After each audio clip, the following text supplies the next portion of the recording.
Like many areas in South London, Peckham is a tad rough round the edges. But at its heart, a stone's throw away from the bustling high street's nail salons and pawnbrokers, at least it can boast a sterling prize winner. Designed by Will Alsop, the £5 million Peckham Library won the 2000 sterling prize, outdoing Foster and Partners' Canary Wharf Tube Station and Marks Barfield's London Eye. Then RIBA president Marco Goldschmied described the building as an innovative and exciting piece of architecture, a building to make you smile. This programme revisits the library.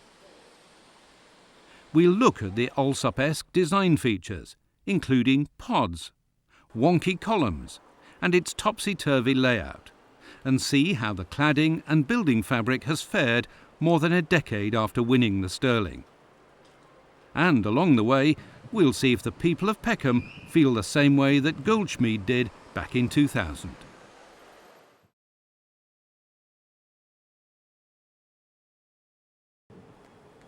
Commissioned as the focal point for the redevelopment of Peckham Square, Peckham Library was built alongside a new sports centre and a sculptural arch as part of a wider £265 million regeneration scheme.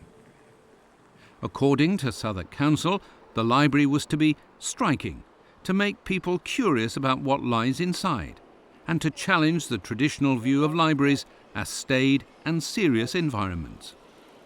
The building is the shape of an inverted L, with the looming overhang where the library is housed apparently supported by 7 slim and jauntily angled columns. The project's engineers, Adams Cara Taylor, told us that whilst the cantilever was structurally possible to achieve without columns, adding even these slender 323mm diameter columns hugely reduced the amount of steel required to support the floor structure. Alsop's desire to play with the column angles clashed with a need to start design and fabrication of the steels. To allow for a number of options without holding up construction, AKT came up with a neat engineering solution. First, a series of radii where columns could be grounded were calculated. Above these, in the uppermost steel boom, a socket or node was created, where the top of the column could be located. The 2 lower steel booms below the node had gaps through which the column could pass, in effect allowing the column to be placed anywhere within a cone-shaped zone. Once the final angle was determined, cross braces secured the lower booms to the column.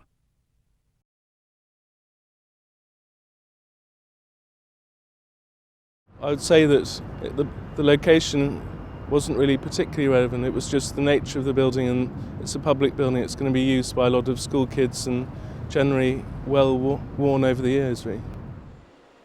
To help protect the building against those wayward school kids, the main elevation of the southern facade and the underside of the overhang is wrapped in a cage-like metal lattice. Like the mesh screens on police riot vans, it looks designed to repel bottles and stones. The metal used in the mesh is 316 grade stainless steel. The other most commonly used stainless steel is 304 grade, but by adding 2% of a metal called molybdenum, 316 stainless is considerably more resistant to corrosion and oxidation than the 304 family of alloys. The mesh is fixed to alternating 885mm and 1305mm brackets, giving the facade its undulating appearance. At the foot of the mesh, it's tensioned by springs. Although a need for a robust cladding material was paramount, the mesh served another purpose. The woven mesh cladding which we used on the underside of the building, it kind of gives a softer edge to that underside. So really the overall massing concept is for this L shape, and then the mesh gives it this kind of soft upholstered feel to the underside. And as well as that, it obviously adds a certain toughness to the front facade of the building, which is the place where people gather and where people have the most impact on the building. While the 2000 sterling panel didn't mince their words in describing the metal wrap as a security mesh, they also called it a thing of delicate beauty. But not everyone agrees with George or the judges. Visually, it has a rather aggressive, defensive aspect to it. It's like being inside an animal cage or an aviary, and that metal mesh spreads over covers the whole front facade of the building as you approach the building, and can be rather off-putting. In contrast to the mesh and its tough urban look, on the roof a large orange beret adds a splash of colour, and Allsop would claim a sense of fun. It also has a practical use as a sun shield to a light well below. And alongside the beret, and also on the rear elevation, 2-metre-high rounded stainless steel letters state the perhaps not so obvious. The Stirling judges said such features added a sense of drama.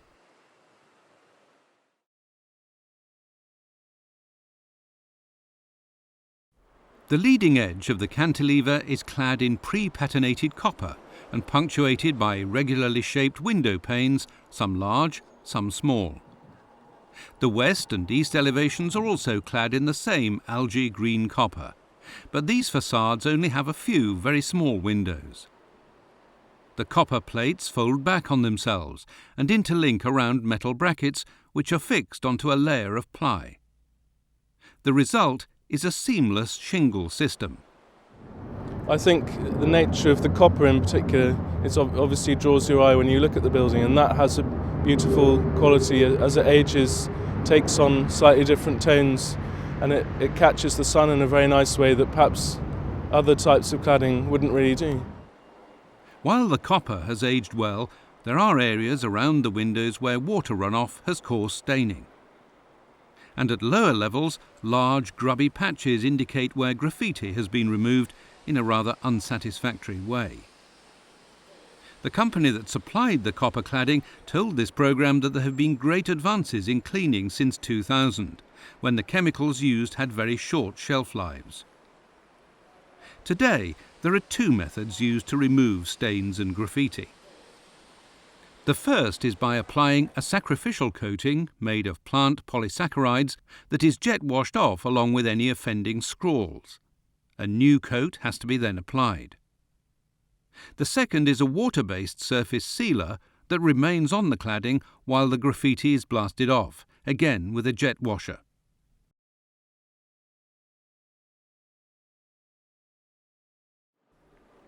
But it's the building's exposed northerly facade, a wall of multicoloured glass panels, that seems most vulnerable to vandals. The panels are laminated glass. Sandwiched between them are up to 4 different coloured layers of a film made from a tough plastic called PVB.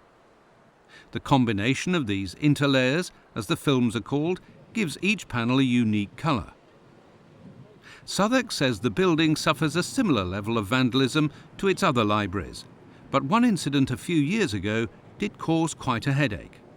There's not really been a great deal of vandalism really over the years, but one particular case was a series of bullet holes through the rear facade, through the coloured glass on that side, where a chap had been taking pot shots with an air rifle from over the other side of the green behind. So they called us in just to help get the right sort of coloured glass to replace it so that it could be exactly the same.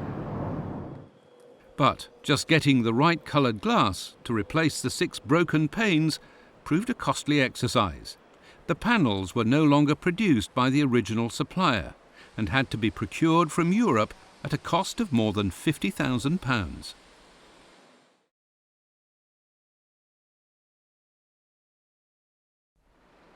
Access to the library is via a break in the mesh through an uninviting sliding door that leads to a council one-stop shop, a staircase and 2 low-spec lifts. Apart from a small sign on the lift, there is no hint that somehow this unassuming space, that feels a bit like entering an A&E department, leads anywhere interesting. But I'm afraid what you're greeted with at ground floor is a very municipal pair of lifts and a very narrow entrance hall, and there's no indication of what delights you'll get to 4 floors up.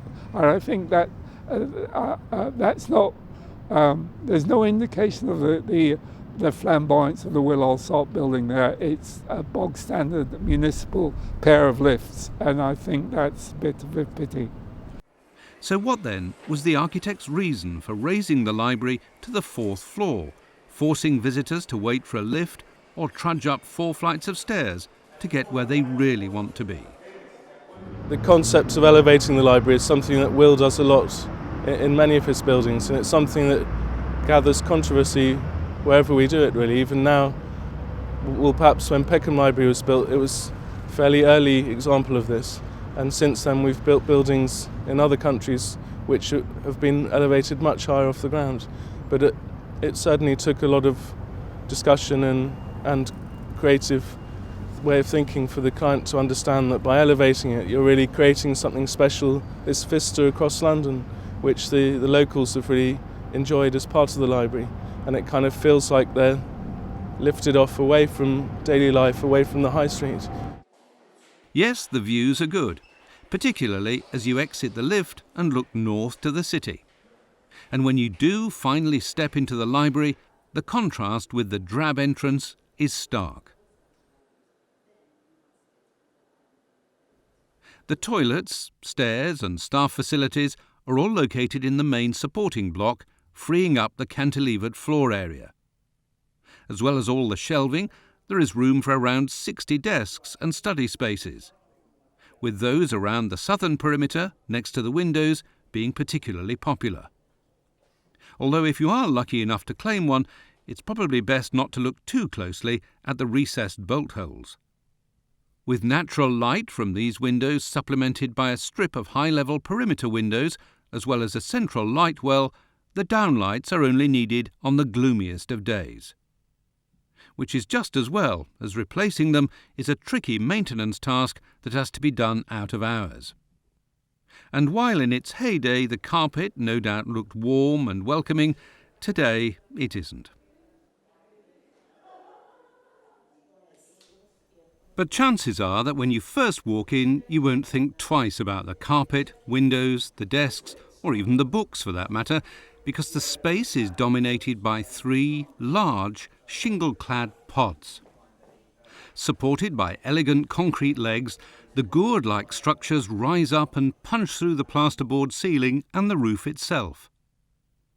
The pod's frames are made of paired 150mm by 35mm pre-curved softwood. They're lined on the inside with 9mm fire-resistant fibreboard, and on the outside clad in 3 layers of 5mm thick ply. Stapled to the ply is a skin of 1.5mm thick polished laminated ply shingles.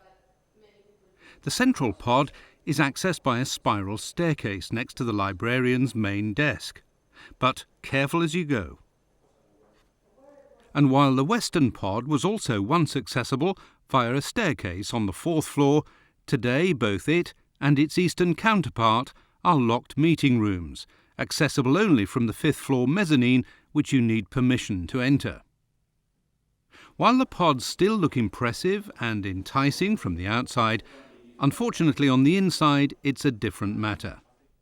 The central pod was originally the Afro-Caribbean Library, but head librarian at the time, Linda Foster, said books looked incongruous there and people didn't go up to visit it.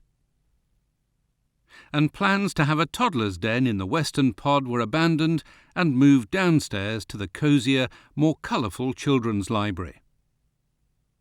The central pod at least benefits from the light well, and its cutaway sides allowing views of the floor below. But for a building often described as playful, the inside of the pods are particularly joyless, with their stained carpets, mean desks and bare walls. Alongside the pods and the double-height ceiling, the wonky columns are another now familiar Alsop-esque design statement. Rising from the square outside, they puncture the 4th floor space like huge black pickup sticks, apparently haphazard and random. Their irregularity breaks up the views inside the library and succeeds in providing a greater sense of space,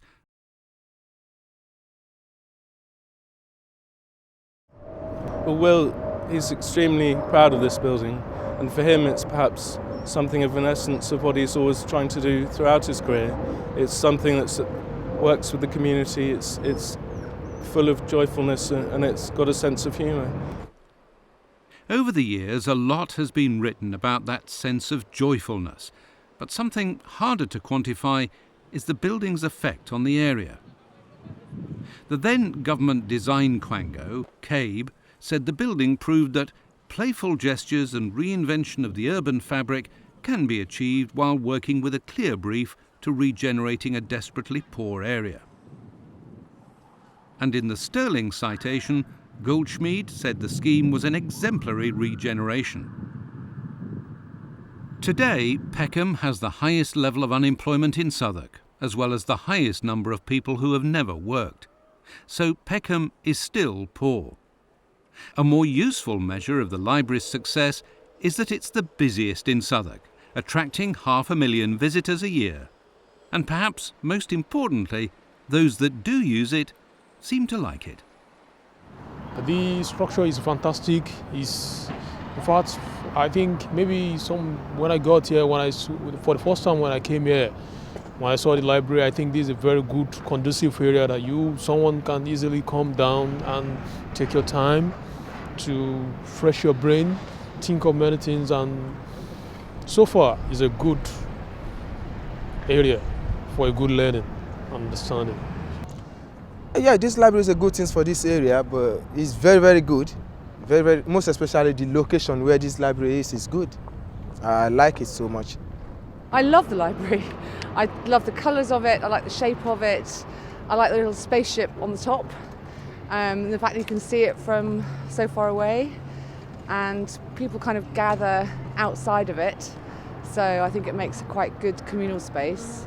And I don't use it that much myself, but I have used it, and I do occasionally use it, and some of my friends do, and it's a great space inside, so it's very practical as well. But I think it looks really good. Do you like Peckham Library? We do like Peckham Library. What do you like about it? Well, it's got big choice, music and films, and it's got toilets as well because we're pensioners. Yeah, the library is a very nice place for the area, and it's a place where people from different ethnic background, from different nationalities come together to have a realization, go through the books, and it's a wonderful place. Yeah. Perfect. And a quick word about, do you like the design? I love the design. It's a fantastic one, and it's one of the best in the country.